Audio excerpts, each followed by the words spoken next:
Abhinav Srivastava. Mr. Abhinav is presently positioned as Country Manager of Terex MPS India. He has over 16 years of experience in the field of crushing and screening industry. In his recent roles, he is responsible for the mineral processing business segment, which includes sales of wheel-mounted modular stationary plant and unit equipments. Today, he will be talking about Indian aggregate market and key challenges faced in aggregate production. So let's welcome Mr. Abhinav.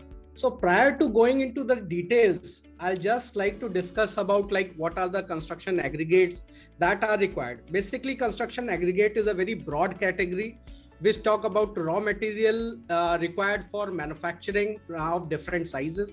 It includes sand, it includes gravel, it includes various stone chips, it includes ballast, like everything about the stone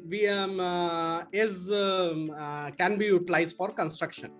We all talk about sand shortage, but there is a severe shortage of other aggregates also. There are majorly 4 consumer of these aggregate. Biggest is roads, then railways, then concrete, and then domestic uses. Road, railways, and concrete can be quantified. However, domestic users cannot be quantified. These are small construction work like repair work at your home, or small traders who are taking maybe 1 truck of stone chips and selling it in open market. As Radharaman sir said, it is one of the most critical part of any infrastructure project or construction activity. This can bring you can earn you bonus, and this can make you pay penalty if there are delays in execution of project. And most of the delays can be avoided if you have a constant and regular availability of the stone aggregates. So as you all have been discussing, as per an estimate, there will be a demand of 5,500 to 6,000 million tons of aggregate, and as on today, and it is expected to grow at a rate of 8% till 2025. Like government is also focusing on this segment a lot. That's why there will be a huge demand which will be coming up in future. If we talk about industry drivers, what are the drivers who are majorly consuming and who are increasing the demand of these aggregates? One of the biggest is road segment. As of now, if you see, as on December 2018, we have 1.3 lakh kilometers of national highways. Please note that these are only national highway, and government plans to increase it to a level of 2 lakh kilometer of national highways. If I talk about total a state highway, your PMGSY, other small roads, there is a total road of somewhere around 5.98 lakh kilometers of road which is required to be upgraded, to be developed at par with the international standard. Second is demand from housing segment. If you see, we are moving towards urbanization. Most of the cities are expanding, and they are not expanding in a area, they are expanding vertically. Most of the demands are coming from RMC manufacture for high-rise buildings, and then RMC also caters to your culverts, your bridges, your dam projects, irrigation projects. So those are the drivers which are pulling up the demand. If you see, I have stated here, your stone chips demand for concrete can be directly correlated with the demand in cement consumption. We are expected to reach a cement consumption of around 550 to 600 million tons per annum by year 2025. Then railways is another big thing which is government is planning to make northeast, southwest, and central and far east connected with the rail network. In that, they have also sanctioned, if you see, passenger transport is not profitable for railways. Their major revenue comes from coal, major revenue comes from their freight from various transportation from one end to another end of country. In this, northeast and western freight corridors have already been commissioned, and they are planning to say, and they have already sanctioned east and western DFC corridors. These will also drive the demand upwards. If I talk about what are the sectors and what is the share, this is a rough estimate. If you see, out of total aggregate produced today in India, 45% is consumed in road. Around 30% will be consumed in concrete, which is majorly driven by real estate development and infra works like CC roads. 15% is consumed by railways, and miscellaneous activities are around 10%. If you see, like out of total aggregate produced, almost 75% is consumed by roads and railways. And in order to maintain road network and sustain urbanization, we will require, like Radharaman sir said rightly, quantity as well as a quality. Both volume and quality is required for having a sustained development of road network and urbanization. And expansion in road like railway and freight corridors will also require huge volumes of aggregate. If I talk about growth in aggregate demand, so like it is compared as on today up to 2025. If we talk about concrete, total requirement for concrete, like aggregate in concrete, is 2,100 million tons, which will grow up to 3,500 million tons by 2025. In road, current demand is around 2,400 million tons, which will go up to 3,500 million tons. If you see both road, like growth in concrete segment is much higher as compared to road segment. Reason being, government is focusing on CC roads, and there will be urbanization which will require huge quantity of aggregates. Railway, not much of a different change. It is 1,200 metric ton and will go up to 1,400 metric ton. Miscellaneous will also be remaining at same level. So you see, basically concrete and road, they will be driving the growth upwards. And from today to 2025, we will be having around 50% more requirement of aggregate in market, from 6,000 million tons to 8,800 million tons. Now, when we are producing aggregate already, of course, there will be certain challenges in production. I have listed out few of the challenges which is faced by most of the aggregate manufacturer at site. One of the biggest challenges, depleting natural resources. Like we are over consuming our natural resources. We have to look for alternative. Like Megha correctly said, C&D waste, slag, these are the things which will be coming in future in order to compensate for this requirement. Environmental issues related to its production, like there is lots of noise around environment today, and it should be, I don't deny that it should not be there. However, every crushing plant is treated like in a septic way, that they are producing lots of pollution. There are local issues, people will come up and they will stop production. So environmental issues are one of the things which affect production. Illegal mining. What illegal mining does is, one, they drop the prices of aggregate. Second, they even hamper the legal mining which is allotted in that area. Once there's an illegal mining and someone goes to the court and says that this is illegal mining, even the legal mining is stopped completely. So this affects your production, this affects your setup, this affects your mining. Increasing population and urbanization. As soon as cities are expanding to the limits, they are reaching limits where you cannot fulfill the norm of installing a crushing plant. I'll give you a good example. There is a big crushing zone near Gurgaon, Pali crushing zone. Now it is getting stopped because slowly and steadily both Gurgaon and Faridabad expanded to a level that they are coming into urban limits. Lack of knowledge on mineral and application. This is one of the things where people don't have knowledge. And this also, I like to give a very good example. There is a place in Rajasthan where till now, last 20-25 years, people were only trying to manufacture aggregate, and were selling sand at a throwaway prices, like they were giving 1 rupees, 2 rupees foot to clear that sand stockpile, because they were not knowing what exactly it was. One of the customer, he went there, he found that this is aggregate which is very much rich in silica, and it can be processed into a good quality sand.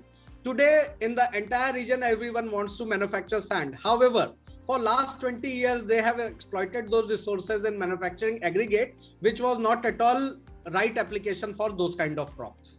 Still, if you see, crusher remains to be an unorganized sector. There is no kind of rules and regulation which are properly followed in terms of labor, in terms of employment, in terms of wages. Most of these are family owned businesses with small quarries or low capacity plant. I guess almost 70-75% of crushing business is very local centric, focused only with a group of family members who are running that plant. It is dominated by local player and has very minimum presence of organized player. Like there were some players who were trying to enter into this business in organized manner. One of them was Aditya Birla. However, they failed miserably because they were not able to compete with the local market. The kind of activity that they can do, probably an organized player will not be able to do. So they were not very successful in this business. Then every state has very unique market. Like you go to West Bengal, there is no demand of sand. You come to Maharashtra, there is only demand of sand. You go to Bihar, they will ask for railway ballas, they will not require any other. So there are, like, it's a unique market. Everywhere there are different challenges, and everywhere there are driven by local conditions. Somewhere like they will ask for that gravel has to be crushed, and local conditions are like you cannot use excavator for picking up gravels. You need to hand pick those gravels and crush it. So those are the challenges in being an organized sector. They cannot go to the government and demand for something. And there are very less association. You see across India, there may be somewhere around 12,000 odd numbers of crusher, but if you look into their association, there will be 7 or 8 active association who are only mainly addressing their local specific cluster issues. They are not looking into the broader picture that how to industrialize this thing, how to use it as a platform to put their issues forward. Rising cost and margin, like their margins are stressed. So what they are doing, next generation is not very much interested in doing this crushing business. So some are out of this business, some are reinvesting this money into other business that maybe this generation will continue, next generation will stop continuing. Reasons for these are, one of the reason is obviously if you look 4 year, 5 year down the line, fuel cost and steel cost was something different. Now it is different. So end customer prices are not very much varying. If you see, government is also allotting everything on L1 basis. They are not saying that there are some contractors who are going -30, -27%. I'm not sure how they are going to execute, but ultimately they will execute it. Either they will spoil the quality or they will exploit these local manufacturers in terms of aggregate and supplies. Payment credits and delay in payment, this is one of the biggest issues that a crusher manufacturer is facing today. They say that market is very good as long as you give credit. The day you stop giving credit, market is pathetic. So once a payment is delayed, maybe for 60 days or 90 days, whatever small margins they are earning, it also goes into drain. High interest rate, whenever they are going for any machinery purchases, be it crusher, be it excavator, be it dumpers, they are facing high interest rate as compared to other countries. Lack of power supply. Most of these crushing plants are still dependent on DG sets. They are running on fuel.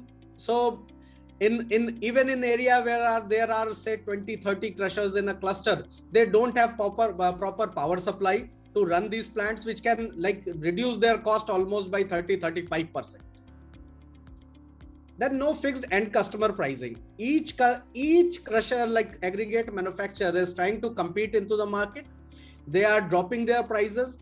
Few may be having crores of investment and few may be having even lakhs of investment, but they have to sell that at an end price at a competitive rate. So those who have less investment, they will certainly drop their prices. So in those terms, a market has to have a static kind of pricing that, okay, for this crushing, there are those who can earn more, they will obviously invest in that only. Use of primitive and obsolete technology, like currently market is going from say 250, 300, now 350 tons per hour plant. But there are crushers who are still using jaw-jog combination or jaw rotopactor combination. These are not very energy efficient crushing processes, as well as At the same time, they are not very economical in current, like where timelines are one of the things where everyone focuses. So if you produce less, obviously your margins will be less. This is one of the issues, manpower issues. Operating conditions are not very good in crushing plant. No one technical person today, where he has many number of avenues to go, they will not like to work in a crushing environment where it's dusty, you have to spoil your hands. So it is very difficult to find a very trained manpower.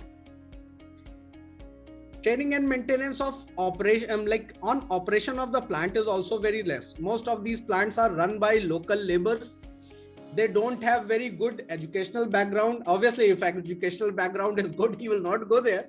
But still, if those laborers and technicians can be trained well, probably this is a problem where plant maintenance and plant operation issues can lead to major downtime, which can be controlled if manpower is trained.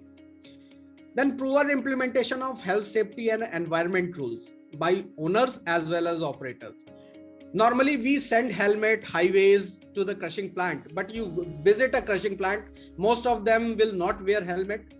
Neither their owners force them to wear helmet and follow safety guidelines.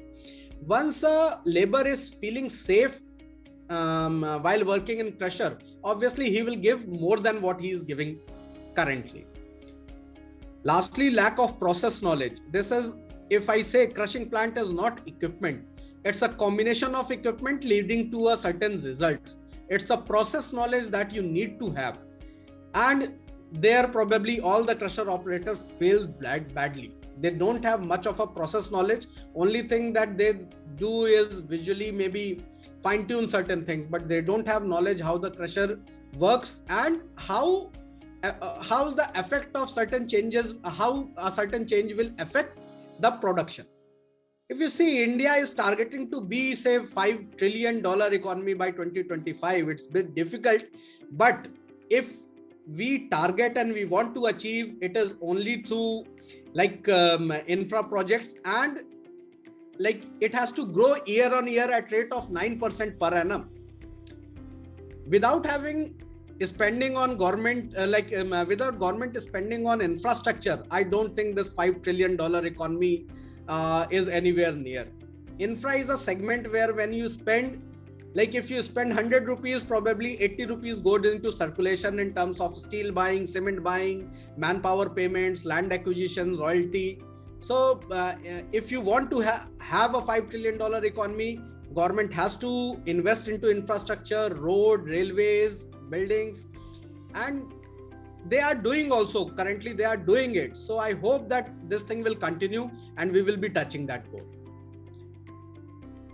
There are issues which both government and aggregate manufacturer need to address, which is not only affecting their production, but also affecting the revenue generates both for government as well as for crusher manufacturer.